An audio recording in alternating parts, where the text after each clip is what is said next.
సింహాసనం కోసం కన్న తండ్రిని బందీని చేసిన వారిని చూశాం. తండ్రిని పొడిచి చంపి కిరీటం నెత్తిన పెట్టుకున్న వారిని చూశాం. కానీ ఇలాంటి కథ ఎప్పుడూ మీరు విని ఉండరు. అదేమిటో తెలుసుకోవడానికి చరిత్రలో 800 ఏళ్ళు వెనక్కు కాకతీయ కళా తోరణం గుండా వెళదాం పదండి. 1195లో కాకతీయ రాజు రుద్రదేవుడు యుద్ధంలో మరణించాడు.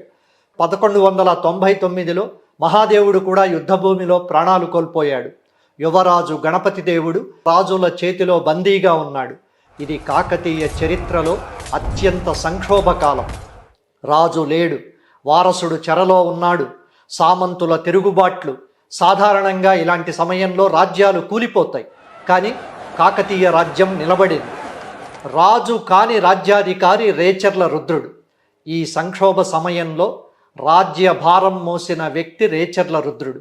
అతడు రాజు కాదు, కానీ గణపతి దేవుడు చెరలో ఉన్నంతకాలం ఆయన పేరు మీదే రాజ్యపాలన సాగించాడు. సేనాధిపత్యం అతడి చేతిలో ఉంది, పరిపాలనా నియంత్రణ కూడా అతడిదే. అయినా సింహాసనంపై కన్ను వేయలేదు, సింహాసనంపై మోజు లేనేలేదు. తిరుగుబాటు చేసిన సామంతులను కఠినంగా అణిచేశాడు. శత్రు దాడులను తిప్పికొట్టి రాజ్యం సరిహద్దులను కూడా కాపాడాడు.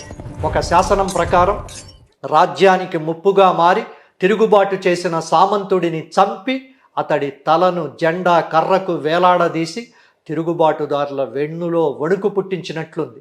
అందుకే శాసనాల్లో రుద్రుడిని కాకతీయ రాజ్య భార ధౌరేయుడు, కాకతీయ రాజ్య స్థాపనాచార్య అని పేర్కొన్నారు.